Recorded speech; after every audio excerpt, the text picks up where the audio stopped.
Assalamualaikum warahmatullahi wabarakatuh. Bismillahirrahmanirrahim. Allahumma sholli wa sallim ala sayyidina Muhammadin wa ala alihi washabihi ajmain. Amma ba'du. Semoga semua di sini dimaafkan Allah Ta'ala. Karena ganggu wong top. Top cara pangeran, angger mukmin ya top. Begini ya, jadi saya tahu banyak foto-fotonya Mbah Mun ketika sama Ki As'ad. Bapak saya kandung juga pernah di sini ketika Muktamar 84, beberapa keluarga termasuk Ki Ahmad Siddiq karena beliau juga turunan Lasem. Yang jelas kenangan kita dengan Ki As'ad itu banyak, dari bapak, dari guru, kemudian beliau juga ngaji di Sidogiri. Saya juga dapat keluarga Sidogiri, banyaklah hal-hal. Tapi yang saya pastikan memaklumatkan diri sebagai Mahat Ali itu entah keangkuhan, entah jujur, tidak tahu. Karena Ali itu maknanya kelas tinggi.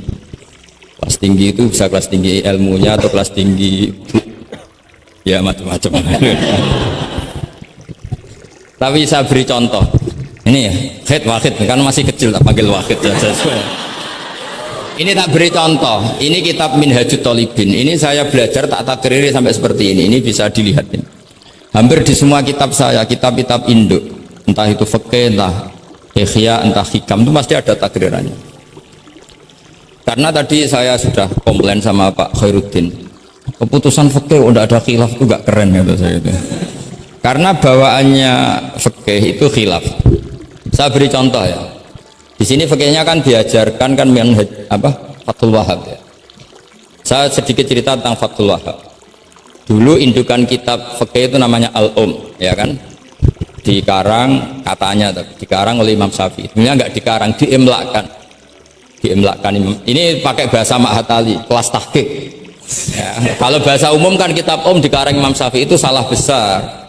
Karena di situ masih ditulis qala Imamunas Syafi'i. Yang benar itu amla alainas Syafi'i, diimlakkan oleh Imam Syafi'i, ditulis oleh beberapa muridnya. Yang paling masyhur kalau kitab itu Imam Muzani. Sebenarnya di situ ada Imam Buaiti, ada Imam Robi, tapi yang paling telaten itu Imam Muzani, sehingga kitab itu dinisbatkan pada Imam Muzani. Di beberapa itu juga ada yang dengan tanda kutip ditinggalkan oleh Imam Muzani, disebut Infiradul Muzani anis Syafi'i. Kemudian setelah jadi Mukhtasarul Muzani, ini saya tambah menyiapkan materi loh, karena sebenarnya saya sudah minta Gus Azam hanya ngisi di pengajian umum karena sudah saya kapok ke sini. Kapoknya itu bukan karena mangkel, tapi nggak ada perkembangan. Nggak ada perkembangan.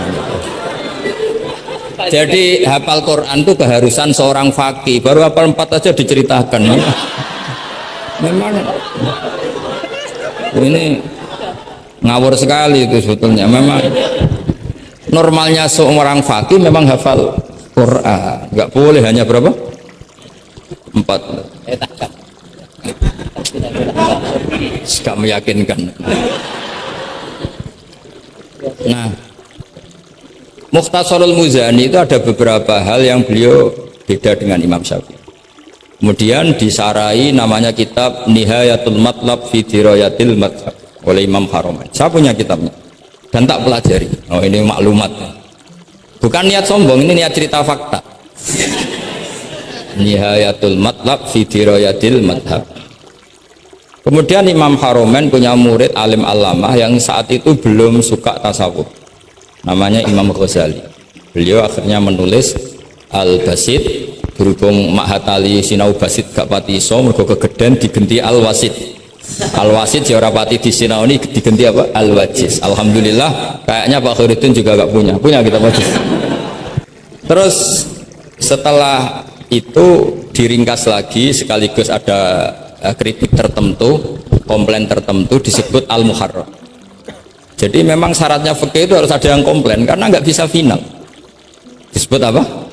Al-Muharrar. Al-Muharrar itu ya sudah dinamain Al-Muharrar yang sudah diteliti oleh Imam Rafi'i. Ada yang komplain lagi ya setengah sarah tapi setengah komplain. Namanya Minhajut Thalibin. Minhajut Thalibin dikomplain lagi di era Syekh Zakaria Al-Ansari. Dari masdar dengan jamak mudzakkar salim diganti Manhajut Thullab. Ya maknanya sama, minhaj sama manhaj maknanya sama, thalibin jamak mudzakkar salim, thullab jamak taksir. Jadi asli ini yo cara Jawa mau akal-akalan tok, Minhajut Thalibin jadi Manhajut Thulab. Kemudian Manhajut Thulab itu dikarang sangat ringkas, sehingga yang baca itu tidak paham. Mu'alifnya akhirnya dengar-dengar kalau anak-anak Matali itu tidak paham. Akhirnya terus Manhajut Thulab disarai sendiri oleh Syekh Zakaria Ansori, jadi Fathul Wahab. Loh, alhamdulillah ya masih banyak yang nggak paham, padahal sudah sarah. Artinya sarah kan gampang. Ya tidak paham itu bagus kan, kita ngaku tidak paham tawadhu, daripada ngaku paham nggak paham, mendingan ngaku nggak paham kan. Kemungkinannya dua kalau ngaku nggak paham, mungkin tawadhu, mungkin betul adanya. Yang kedua lebih. Nah, saya cerita sedikit tentang kenapa fikih itu harus ada dan selalu ada khilaf. Karena itu masalah furu'iyah, apa? Saya beri contoh, ini kitab Minhajut Thalibin dan saya punya catatannya banyak. Oh, sampai gini, sampai sarah-sarahnya punya saya. Catatannya ya banyak. Saya bangun tidur aja bisa, saking seringnya belajar. Dan saya alhamdulillah tidak punya masalah ingatan, jadi kadang banyak guru punya masalah apa? Ingatan. Tapi tidak perlu dianggap harus kemana, ke rumah sakit apa, tidak perlu, nggak ingat gitu. Misalnya sampai tak kasih tahu, siapa paling pintar jagomu tak bedaan. Yang namanya sujud misalnya, sujud itu apa coba secara lughat? Wat'ul jabha alal ardi. Sehingga Imam Rafi'i berpikir sujud itu asal ada wat'ul jabha alal ardi ya sah adanya. Dan beliau mengklaim, ini saksinya Pak Khairuddin ini, wasabe as-sujud wa aqalluhu mubasyaratu ba'di jabati musallahu. Ya. Beliau hanya mengatakan wala yajibu wat'u yadaihi wa rukbataihi wa qadamaihi fil azhar. Wala yajibu. Ini kalau nggak percaya, sama baca. Masih tarakum bisa ya? Coba baca. Wala yajibu coba wat'u yadaihi pakai nada Indonesia, jangan nada negara sebelah coba. Wala yajibu wat'u yadaihi wa rukbataihi wa qadamaihi fil azhar. Jadi menurut Imam Rafi'i ketika sujud itu tidak harus watul yad, tidak ada watul rukbah, tidak ada watul. Nah, karena secara lughat yang namanya sujud itu ya seperti itu, watul jabha. Dan sujud itu sudah dikampanyakan sedemikian rupa bentuk apa ketertundukan tertinggi, yaitu dengan watul jabha. Artinya posisi kepala di bawah pantat. Tapi terus Minhajut Thalibin, padahal Imam Rafi'i ketika ngarang itu menyebut fil adhar dalam kitab Al-Muharrar. Terus kultu kata Imam Nawawi al-adhar wujubuhu. Ya masyhur kan, karena Imam Nawawi berdasar riwayat umirtu an asjuda ala sabati al-humin al-jabha wal yaden warubaten wal qadam.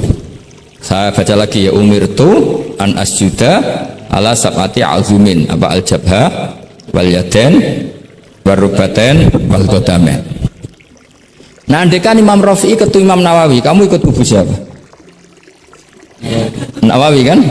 Nah, sekarang oke, berdasar riwayat dan praktek guru-guru kita semuanya seperti itu. Kalau sujud melibatkan 7, oke, itu berdasar riwayat dan berdasar perilaku guru-guru kita. Oke, secara sanad kita tidak punya pilihan, pasti seperti itu, ikut guru. Tapi kalau pertanyaannya dibalik, saya ulang, pertanyaannya dibalik. Min asbabir riddah itu adalah sujud lisonamin. Kira-kira kalau ada orang sujud hanya wat'ul jabah lisonamin, sudah murtad apa belum? Murtad kan? Enggak, sudah murtad belum? Termasuk murtad kan sujud lisonamin atau li ghairillah.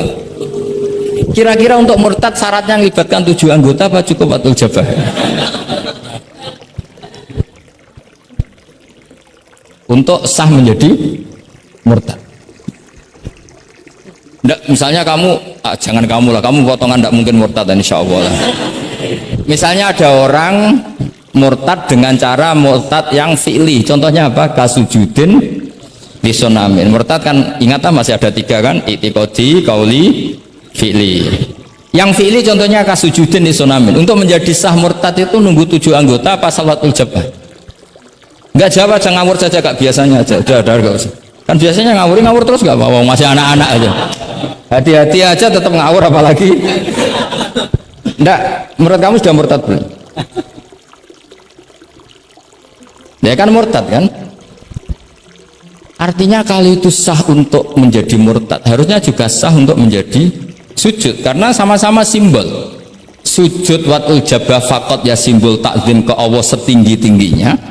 Kenapa menjadi murtad? Karena ini simbol hormat kepada sonam setinggi, sehingga Imam Rafi'i berpendapat sujud itu tidak harus melibatkan anggota tujuh. Nah kira-kira gitu loh. Makanya tadi saya juga matur Mas Hasan, piye gurumu mbok kanyamu lah, guru keduren maca fikih ora ono khilaf, fikih apa? Fikih ben seru itu harus ada khilaf. Jadi fikih itu mau tidak mau harus khilaf karena sudut pandangnya seperti itu. Misalnya sopan itu baik. Misalnya saya di sini kiai kamu saking sopannya itu dodok mulai sana itu bagus. Tapi nak kiaimu apa kepleset terus gue sopan, sedang kiaimu kesemper lagi dok. Sehingga kita sebagai kiai itu mikir sopan itu bagus. Tapi kalau berlebihan kan tidak efektif kan. Cong aku pengen jedeng tuntun gue kokono soal sini tuh kan depro terus melaku ke sini. Jadi makanya ya kita harus kritik juga, sopan berlebihan juga akhirnya tidak efektif. Cong sedang kiaimu tiba mati lagi dok kan gitu kan. Nah, sekarang perempuan juga gitu. Mbak-mbak yang cantik tuh baik sopan apa baik tidak sopan? Baik tidak sopan. Karena kalau sopan sama Pak Wahid, ayo sopan, mesti eleng terus raiso turu. Tapi nak ra sopan, seneng aku, gaji ini Mahatali mau piro. Itu langsung lupa. Dan itu bagus karena melupakan perempuan. Nah, lo betul ini kan katanya tadi siapa yang hafal Quran? Ya nisa an-nabi lastunna ka ahadim inan nisa ini taqaitunna fala takhdu'na bil qaul fayatma alladhi fi qalbihi marad. Wahai orang-orang yang cantik, kalau ketemu lelaki itu jangan terlalu sopan, fala takhdu'na bil qaul. Kalau ngomong jangan terlalu khudu, karena bawaannya lelaki yang fi qalbihi maradun, khudu itu dianggap mau. Saya tadi ada Mbak cantik sama Pak Khairuddin atau sama Pak Wahid sopan. Mohon kalau derek guru mawon, mesti pikirannya, oh maksudnya gelem tak wayo, mesti tak wayo. Padahal maksudnya derek itu menderek mata pelajaran. Tapi utek-utek begini itu kan. Yang fikol dia apa? Marot, contoh saja loh. Tapi bisa fakta. Itu mesti pikirannya itu kemana-mana. Mohon kalau derek Pak Fakid mawon, ngomong mau ngaju, nak sengaja kan rati pikir. Sehingga unik, khusus perempuan yang cantik itu sopan itu tidak baik di apa dalam komunitas lelaki yang fikol bihi, karena pikirannya mesti. Padahal Mbak tadi bilang gitu maksudnya anut Pak Wahid, ikut mata pelajarannya. Tapi pikirannya sampai kan bisa enggak gitu. Fala takhdu'na bil qauli fayatma alladzi, itu hebatnya Quran. Jadi psikologi lelaki juga dibicarakan. Bawaannya lelaki kalau ketemu perempuan cantik kok sopan, kok memberi harapan, itu terus golek dukun mahabbah nih. Kayak apa pinternya Quran? Nah ini sayangnya hafal baru 4. Padahal saya satu mobil saja tadi hafal berapa Gus? Fakir satu mobil. Karena pondok saya memang pondok takfir. Jadi yang dari saya banyak yang hafid. Jadi satu kelas kalah dengan satu mobil. Supir saya hafal Quran, penderek saya hafal Quran, yang bawakan tas ya oh kalah jauh itu sudah. Iya, memang pondok saya pondok tahfidz karena memang pondok tahfidz. Jadi seperti itulah. Masa kamu menyarankan orang tidak sopan? Tidak mungkin kan. Masa kita ngajari santri-santri tidak sopan? Tidak mungkin. Tapi kalau kamu ajari sopan, khusus yang cantik, ketemu lelaki yang seperti itu, akibatnya fayat oma alladzi fi qalbihi marad. Makanya di sarah-sarah atau di tafsir-tafsir sampai ada penjelasan wa yusannu lil marati takhlidu sautiha. Perempuan disunatkan menebalkan suaranya untuk menghilangkan rasa apa? Syahwat lelaki tadi. Terus paling enggak misalnya enggak mau menebalkan ya judes. Misalnya ketemu Pak Wahid, Mbak apa ning ndi? Gak urusanmu. Oh itu mesti langsung lali. Nah, tapi nak jawab lah badhe napa ngersakno napa nggih kula tak derekno jenengan riyen. Wah bahaya. Padahal maksudnya derekno itu ya mata pelajaran, tidak ada hubungannya dengan mau dinikah. Tetap muni naudzubillah lah kalau itu. Nah, itu fikih. Jadi fikih itu menginduk ke usul fikih. Tapi usul fikih sendiri itu kalau tidak ngerti fikih jadi itu jadi liar. Karena khayalnya lebih tinggi. Makanya banyak orang yang pengagum usul fikih itu jadi liberal karena terus terlalu banyak khayal. Maka pondok-pondok itu harus ada fikih dan ada usul. Saya beri contoh liar itu begini misalnya. Maqasidus syariah itu kan bisa subjektif. Sehingga Imam Syafi'i itu yang kritik man istahsana faqad syarra'a. Orang yang sering berpikir istihsan faqad syarra'a, maka dia mau berpikir bikin syariat tandingan. Misalnya gini, saya ini kiai yang suka tirakat. Karena dulu misalnya mondoknya itu suka tirakat, terus santrinya diwajibkan puasa setahun atau diwajibkan nggak boleh makan nasi. Itu bikin syariat tandingan. Karena apa?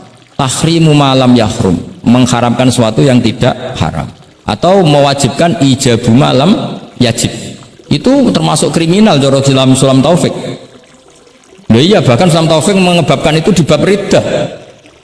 Saya ini sudah tak toleransi, temu tak tulis minal kabair. Kalau di Sulam Taufik dimasukkan bab riddah, karena ijabu malam yajib berarti bikin syariat. Atau tahrimu malam yakhrum juga artinya bikin. Nggak tahu guru di sini biasanya tahrimu malam yakhrum apa tahrimu malam yukharram. Umumnya bacanya apa?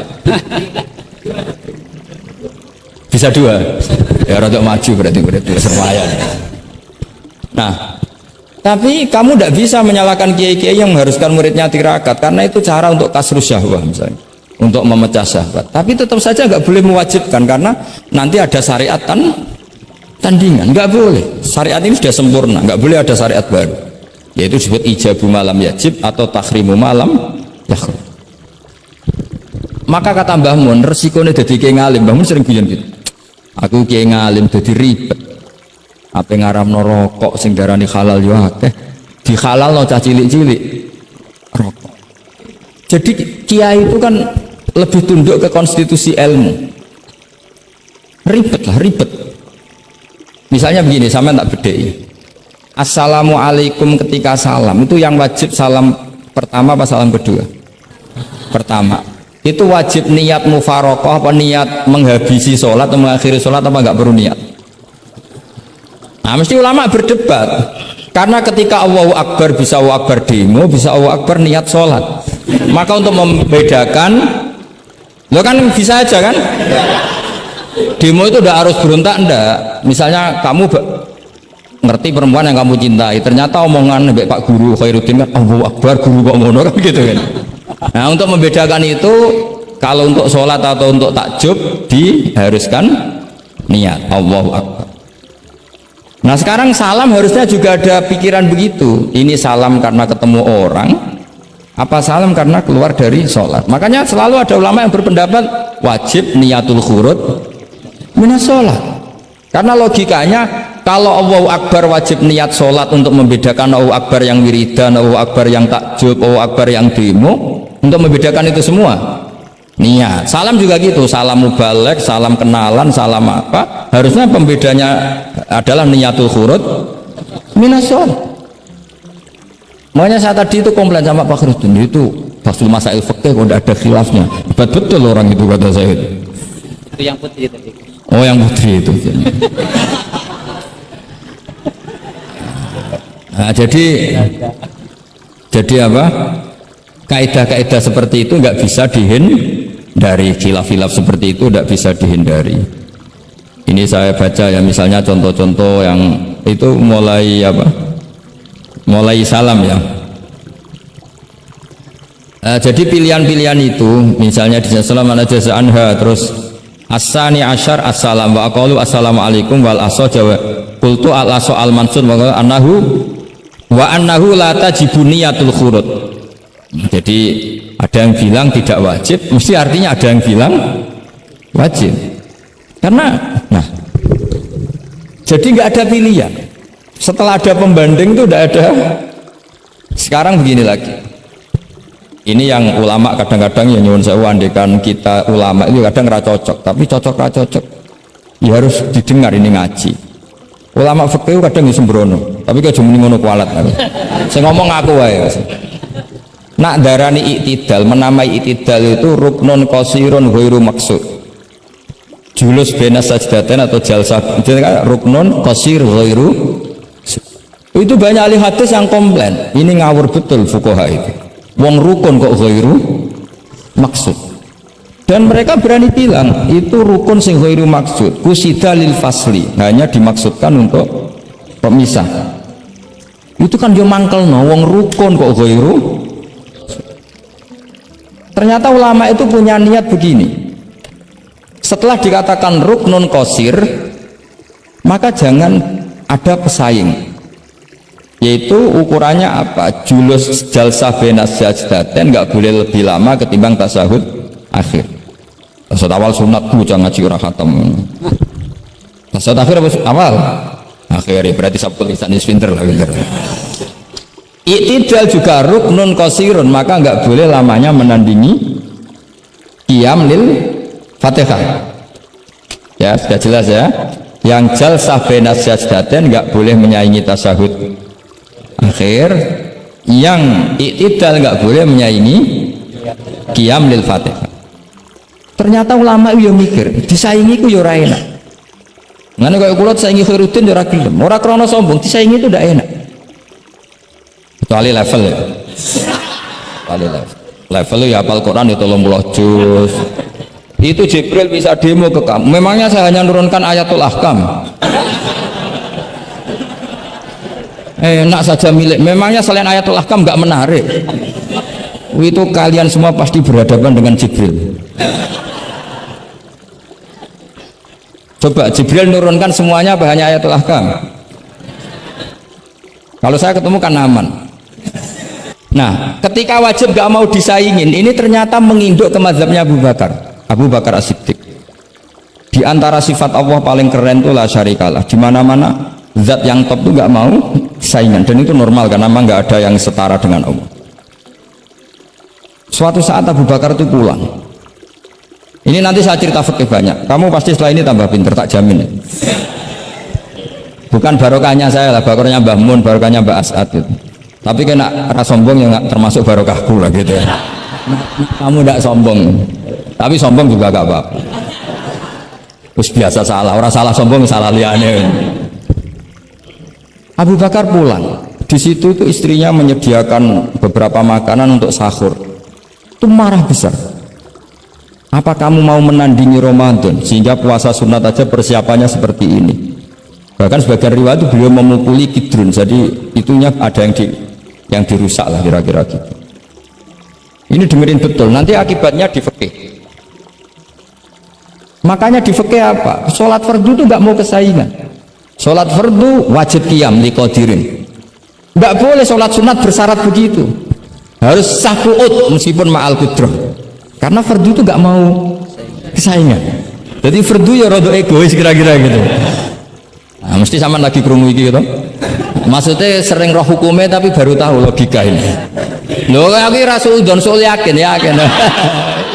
Sul yakin. Karena fardu itu nggak mau. Poso fardu wajib tabyitun niat. Nginep non niat mulai malam. Poso sunat tidak. Ketemu jam 9 kamu belum makan, belum ada dukhulu syai'in fi jawfika. Terus niat puasa sah enggak? Sah. Ada bedanya enggak fardu sama sunat? Ada. Sholat fardu wajib itmam, puasa wajib itmam. Puasa sunat amiru nafsi. Wah, puasa sunat kok bojo lagi apian bisa kamu batalkan. Tapi nak puasa fardu, oh sanksinya berat. Itku rokobatin sampai ya siamu sehara ini apa? Mutatabi'an. Terakhir itamu sitina. Tapi kalau puasa sunat amiru nafsi, kamu terus monggo, ndak terus intinya fardu itu nggak mau disaingin. Jadi fardu egois kata saya. Nah, Abu Bakar sampai begitu. Ono wong puasa sunat kok sampai nyiapno buka, nyiapno sahur, marah. Bahkan marahnya nggak sekedar di hukumnya, di perlakuannya. Kamu itu memperlakukan puasa sunat aja kok kayak memperlakukan fardu. hanya di menunya, di persiapannya. Dan ternyata Imam Syafi'i benar, ternyata di hukumnya juga harus beda. Misalnya tadi qiyamul qadir fil fardi wajib qiyam, tapi kalau sholat sunat boleh qu'ud walau ma'al qudrah alal qiyam. Jadi itu ulama. Ini perpaduan usul fikih dan fikih. Jadi fardu itu ya agak angkuh lah kira-kira gitu. Angkuh itu kalau baik namanya izzatun nafs. Memang harus beda. Lah di sini. Nah, di bab zakat juga sama. Ukuran wajib itu apa? Akhadhal imamu qahron atau la yuqta'u yadu sariki. Ben kita tambah pinter. Tetap goblok ya ora apa-apa zaman akhir, tapi kita tak pinterno sithik lah. Ketika seseorang diputuskan wajib zakat, kok tidak mau zakat? Efek hukumnya apa? Akhadhal imamu qahron. Imam boleh ngambil paksa. Atau kalau mustahik itu nyuri dengan kadar yang memang jatahnya la tuqta'u yadu. Mergo ana syubhatul milki. Jadi, paham ya? Jadi sampean misalnya fakir, tanggane Pak Khalidin gak gelem zakat, nyolong jatah. Andaikan dia lomo mustahik kamu itu dapat sekian, itu nggak boleh dipotong tangannya karena kamu ngambil jatah. Jadi sekali diputuskan wajib itu punya akibat akhadhal imamu qahran atau la tuqta'u yadu sari. Jadi itu fikih. Jadi fikih itu konsisten. Nah sekarang yang dikatakan fikih itu ainut ta'ah apa shawab, apa hak. Nah itu yang ulama berdebat. Sekarang misalnya sampean tak bedheki begini. Sing darani salat sing sah iku madhep kiblat. Betul kan? Ya, betul. Masih ingat ya? Sekarang madhep kiblat itu menjadi baik karena nurut Allah apa karena madhep kiblat? Karena nurut Allah. Sehingga semangat fikih semangat taat ning Allah. Falau sholla arba'a raka'atin bi arba'i jihadin itu enggak perlu i'adah. Karena ketika aku istihad sana itu kiblat, rakaat kedua rubah ke sana, rakaat ketiga rubah. Allah ngitungnya caiku capek oleh kepin roh kiblat tenanan nganti spekulasi ping 4. Artinya apa? Karena kadang Allah itu butuh taat apa butuh kasile? Butuh taat. Nah, ini hal kaidah fikih itu al-ibrah bima fi nafsil amri, kadang bima fi dzannil mukallaf wa bima fi nafsil amri, kadang mu'al ibrah bima fi dzannil mukallaf la bima fi nafsil amri. Jadi selalu fikih itu khilaf. Fikih yang furu'iyah maksudnya, yang furu'iyah. Ini kadang-kadang rada angel gurumu. Nah, sekarang misalnya seperti itu. Ijtihad tadi. Ijtihad itu apa coba? Ya tadi ketika Anda sholat madhep sana terus taghayyara ijtihaduka dan memutuskan kiblat ke sana, kamu harus nuruti ijtihad kamu apa enggak? Harus nuruti kan? Karena kalau kamu teruskan di rakaat kedua madhep sana berarti kamu ibadah dengan cara yang kamu yakini salah.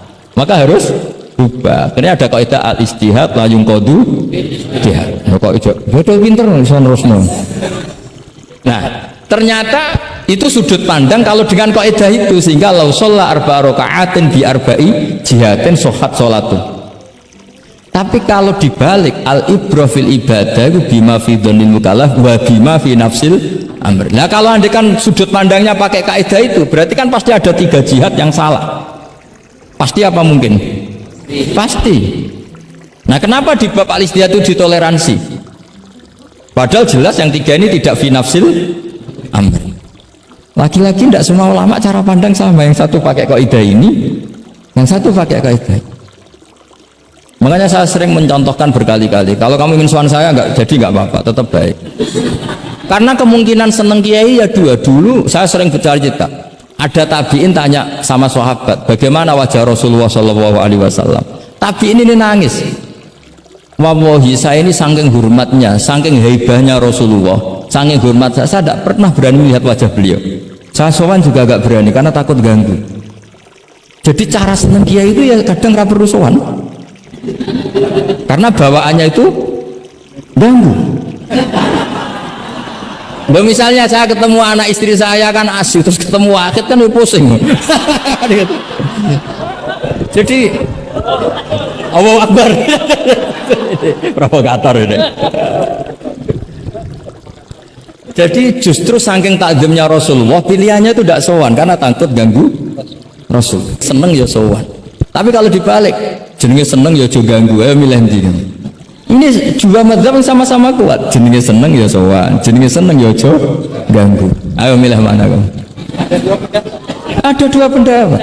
Kenapa Anda begitu yakin dengan satu pendapat? Di Furu'iyah, saya ulang lagi di Furu'iyah. Ya, bukannya maklumat itu. Jadi tidak gampang. Sholat pakai pakaian resmi begini itu bagus. Pakai jubah, kamis, atau pakai hem, pakai sarung itu bagus. Tapi andaikan Nabi selalu sholat demikian, itu bahaya. Saya ulang lagi bahaya bagi syariat ini. Ini saya niat ngajarin gurunya, bukan anak-anak. Suatu saat Jabir bin Abdullah, kalau kamu baca lihat di bab sholat di Bukhari atau di Kitabul Ilmi, ilmu fi sholat maksudnya, itu Jabir bin Abdullah itu pernah datang ke masjid pakai gamis, pakai baju resmi, imamahnya dicopok, kamisnya dicopok, semua dicopot, terus sholat hanya pakai sarung tok, izarin wahid, terus akidan torofaihi ala atikihi. Ini kayak orang sarung satu di kalian, akidan torofaihi ala atikihi, terus sholat geger sahabat tabiin, kan ini era tabiin, geger tabiin. Unzur ila sahibi Rasulullah, lihat tuh sahabatnya Nabi sholat model kayak gitu. Ketika Pak Khairuddin sudah sholat dengan segala penampilan, jubahan, terus pakai imamah, dehem dari belakang, orang minggir semua, sudah top lah pokoknya, sudah top pokoknya. Ini sahabatnya Nabi. Terus ketika sahabat mulai dan beliau ngendikannya agak kasar. Saya melakukan ini, saya cek nanti di Bukhari. Kalau ada Bukhari juz 1 ambilkan, nanti bacakan. Apa cukup nanti tanya gurunya? Tanya saja nanti ya. Kalau 5 menit menemukan berarti dia sudah paham. Kalau ngasih waktu 1 hari masih cari-cari berarti. Ukurannya gampang. Kalau saya setengah menit langsung ketemu. Nanti ya cukup gurunya ya. Nanti kasihkan. Kalau bilang besok berarti belum tahu. Tapi kalau 5 menit kok ketemu ya sudah lumayan ya. Kata Jabir bin Abdullah, saya melakukan ini liyaroni al-ahmak misluk. Keras sekali. Saya melakukan ini supaya orang ahmak kayak kamu itu tahu. Ahmak itu terjemahnya nggak usah diterjemah. Ya pelai jahil atau teman akrabnya apa? Jahil yang agak kebablasan itu namanya apa? Ahmak. Jahil yang ya sudah seperti itu. Ternyata itu berkahnya Masya Allah sampai sekarang. Beliau terus ngendikan, ra'aitu Rasulullah sallallahu alaihi wasallam yusolli hakadha akidan torofai izari ala akiki. Andai kan itu nggak pernah dilakukan seorang sahabat yang bersaksi Rasulullah pernah melakukan itu, maka kita akan menganggap sholat jubahan resmi seperti itu menjadi syarat sah. Pakai hem seperti ini resmi menjadi syarat sah. Barokahnya itu diketahui, oh yang paling pokok itu satrul aurah, yaitu mabena surah warubah. Jadi tidak konsisten itu kadang penting untuk menjaga varian hukum. Loh, Nabi itu nggak pernah terawih. Andai kan Nabi terawih terus, maka akan dikira terawih itu wajib. Nah barokahnya nggak pernah terawih, itu kamu bisa nggak terawih kan gitu. Maksudnya ya boleh nggak terawih kan. Nah, kalau nanti pengurus mewajibkan, carikan takbir sulam taufik ijabu malam. Sama salah besar itu. Tidak, ini cerita ilmu, tidak cerita perilaku. Tidak. Ini cerita ilmu, tidak cerita apa? Perilaku. Jelas kan? Jadi kadang seperti itu penting. Contoh lagi, dan ini sering saya utarakan. Ketika Nabi Fathu Mekah, Tofa ashabu jami'an, itu musyatan. Semua ketika tawaf itu jalan kaki. Tapi Nabi itu unik. Tofa Rasulullah wahdah rokiban. Nabi tawaf itu pakai kendaraan unta. Yang lainnya musyatan, semuanya masin, jalan kaki. Tapi Nabi malah tofa rokiban. Padahal jelas kaidahnya al ajru bi qadrit. Tapi andai kan Nabi kok tofa masyian, maka kita tidak tahu caranya tawaf, tidak tahu hukumnya, atau paling nggak nganggep bahwa syarat sahnya tawaf harus jalan. Tapi barokahnya Nabi tawaf rakiban, akhirnya ada hukum, ternyata syarat sanya tawaf tidak harus jalan tapi boleh berkendara. Akhirnya kita tahu orang sepuh sedikit tawaf pakai kursi roda, pakai macam-macam. Jadi semuanya itu berkah, perbedaan itu berkah. Tapi yang baca harus orang alim. Kalau orang yang fikal bi marot ya piye Nabi karep wong ya kon mlaku dene enak-enakan numpak. Ya ribet nek kena wong sing fikal bi marodun fazatahum wa marad. Jadi ribet ini ustadz satu ini ribet. Ya subuh kesiangan ini contohnya kok kayak perilakunya. Ini Kiai Hasan contohnya kayak perilakunya. Sholat itu ada waktunya, sekali waktunya habis normalnya sudah tidak wajib, ya enggak? Kamu mau sekolah selesainya jam 12, kamu bangun setengah 1, harus sekolah pada usah? Karena momen sekali kelewat kan nggak bisa diulang kan? Normalnya sholat qadha itu tidak wajib, normalnya karena momen waktunya sudah habis. Dan qadha normalnya juga nyuwun sewu haram normalnya, tapi berhubung Pak sering kodok terus bilang nggak haram kan, karena yang kodok bukan hanya santrinya tapi apa? Gurunya. Tapi nyun sewu, Nabi itu tahu ditakdir kodok. Saya tidak bilang Nabi kodok, ditakdir kodok. Ini bedanya Nabi dengan kamu. Nabi pernah ditakdir kodok, dan nyatanya Nabi tetap sholat. Akhirnya jadi syariat kodok itu tetap. Andai kan Nabi tidak pernah kodok, maka orang cara berpikir waktunya kan sudah habis, pasti malaikat bagian nyatet sudah nggak ada. Lalu apa sholat wong sing nyatet wis tutup buku kan? Karena logika waktu itu kalau momennya kelewat ya sudah normalnya. Tapi agama ini tidak seperti itu. Berhubung Nabi pas kodok juga sholat, itu kayaknya juga jamaah ya. Wah itu yang ribet itu. Ya kan jamaah kan itu. Jamaah kan? Wah aku nak bawa praktek ning pondok. Separuh pondok kodok terus dimami Khairuddin sing komat wahid. Wah. Perkara kan? Nah barokahnya ngerti kunut itu sunat, pura-pura ndak kunut. Nah barokahnya ngerti kunut itu sunat, pura-pura ndak kunut. Akhirnya kayak orang baik kan, yaitu mau melakukan sholat duha.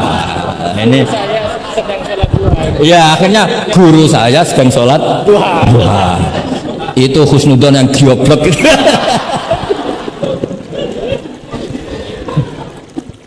Jadi lah itulah yang jadi analisis usul fikih. Jadi semuanya itu ada analisisnya. Saya ulang lagi, semuanya itu ada. Yang jelas tuh diantara pantangan Islam tuh ijabu malam yajib dan tahrimu malam yahrum. Karena manis tahsana faqad syarra'a. Dan Allah itu nggak suka ada syariat tandingan, tuh nggak suka. Karena bahaya kalau semua orang istihsan, bahaya. Saya pernah ini cerita nyata. Ada pengurus yayasan yatim piatu yang sehat. Saya ulang lagi, yang sehat. Sehat yayasannya, sehat apa keuangannya, sehat perilakunya. Datang ke saya minta doa, minta nasihat. Normalnya kan saya puji, tapi saya dingin saja. Saya bilang yayasan yatim piatu itu bagus, tapi lebih bagus lagi kalau dibiarkan. Karena anak-anak yatim ini kan milik keluarga. Setelah bapaknya mati, biasanya mbahnya ngerawat, Pak D, Pak Leknya ngerawat. Nah, dengan kamu ambil ke yayasan itu, dia tercerabut dari keluarga. Satu, Anda jangan merasa perilaku Anda atau solusi Anda atau amal Anda lebih baik. Bisa saja kalau di keluarga lebih. Tak beri contoh, anak yatim di kampung saya ini gendut-gendut karena dulu Pak D, Pak Leknya, mbahnya tidak pati sayang, barokah yatim sayangnya berlipat. Terus kedua, barokahnya di rumah makannya bebas. Kalau di yayasan kan harus pakai jam. Mana seneng cah cilik makan di jam. Jadi biar ya, nah ini lagi-lagi khilaf. Yang setuju yayasan yatim, yang sehat loh, kalau yang nggak sehat memang kita tidak cocok. Yang sehat, bayangkan yang sehat, itu saja ada masalah. Karena tadi anak ini kan bagus, makanya Mbah Mun pernah dawuh, yayasan yatim piatu itu ya apik, tapi gak oleh bocah tercerabut songko keluarga. Ya ini kalau kita mentasrek terus semua anak diambil terus gak tahu Pak D-nya siapa, mbahnya Meskipun ditulis, tapi kan nggak semudah itu. Ingat kalau hanya sekedar di catatan dokumen kan. Tapi kalau dibiarkan di keluarga, ngundang Pak D, Pak Le, Mbah dan sebagainya. Jadi nggak bisa misalnya kamu bahas masalah gimana hukumnya mendirikan yayasan yatim piatu. Terus kamu bilang sunat mutlak, nggak bisa karena di sini ada unsur tadi. Tak sampean mondok ini sunat apa enggak? Bapak mondok, ya bisa wajib, bisa sunat, bisa haram. Karena yang haram misalnya gini, kamu di kampung kamu itu andalan, tidak ada orang baik kayak kamu, tidak ada yang bisa ngaji kecuali kamu. Enak-enakan mulang neng pondok, mergo keren timbang mulang neng kampung mau wong telu. Makanya Mbah Mun kalau guyon sama saya masih ingat betul lagi. Jadi kiai latihan hak. Aku tahu keliru kata Mbah. Tak pikir keliru apa? Anak preinan ditanya Mbah Mun, "Cung preinan kok ning pondok?" Mbah Mun sempat husnudzon kayak cah sregep, wong preinan kok ndak pulang. Ternyata, "Lu preinan kok ning pondok, Cung? Kok sregep temen?" "Mboten Mbah, nate ngomah kan ngarit." Jadi husnudzon itu kadang gitu. Semenjak itu Mbah Mun kalau ada preinan, "Cung mulai Cung ben kenal wong tuamu." Jadi malah dibalik. Iya kan kalau kelamaan ke pondok kan nggak roh asal usul orang tua sehingga tidak punya empati, tidak punya kasihan kan. Orang tuanya berjibaku ngarit apalah kerja apa. Nah ya artinya terus kamu tidak bisa semua santri yang perenan tidak pulang berarti santri baik. Sebetulnya tidak mesti juga. Santri takut ngarit kan gitu. Jadi namanya sudut pandang gitu. Jadi masalah-masalah furu'iyah itu tidak bisa tidak seperti itu. Nah, sehingga kita tahu di kitab Mahali atau di kitab beberapa kitab fikih mesti kaul awal, kaul sani, kaul salis dan sebagainya. Karena ini masalah sudut pandang. Wali nikah misalnya. Wali nikah itu kalau fasik sah apa enggak? Wali mujbir. Ada ulama yang mengatakan kalau wali mujbir fasik tetap sah jadi wali. Likamali syafaqatih karena seorang wali ini pasti sangat sayang meskipun fasik dia orientasi tentang anaknya tetap bagus. Ada yang bilang enggak, kalau fasik harus dicabut hak walinya. Dimana-mana orang fasik sudah error. Jangan-jangan karena dia pemabuk atau karena dia tukang judi pikirannya dapat menantu yang kaya meskipun tukang judi. Bahaya ini kalau diberi hak wilayah atau hak wali. Makanya ulama mengatakan sekali fasik dicabut. Nah, ya yang satu memandang umumnya orang tua meskipun fasik tetap likamalis. Tapi kata siapa di sosial itu mesti semua orang begitu apa tidak mesti? Tidak mesti. Makanya kalau saya mengatakan cabut saja. Li'annahu la yu'manu ayadu'aha inda fasikin misli. Karena siapa yang bisa menjamin kalau dia tidak mengawinkan putrinya dengan orang fasik yang sejenis? Orang fasik pasti komunitasnya juga fasik dan dia nganggap orang fasik itu tidak problem wong dia sendiri fasik wes do untuk iki capek jebule capek sing tau ngutangi ning nggon judi karena dia punya ukuran apik versinya dia lagi-lagi fikih kok mujma' alaih mau piye yo yang furu'iyah maksud saya yang furu'iyah iki pinter toh cukup ya sudah 45 menit mohon ngoten mawon. Assalamualaikum warahmatullahi wabarakatuh. Semoga apa yang beliau sampaikan dapat kita amalkan. Dan semoga beliau guru kita Gus Bahar diberikan kesehatan. Agar beliau dapat membimbing kita semua. Amin.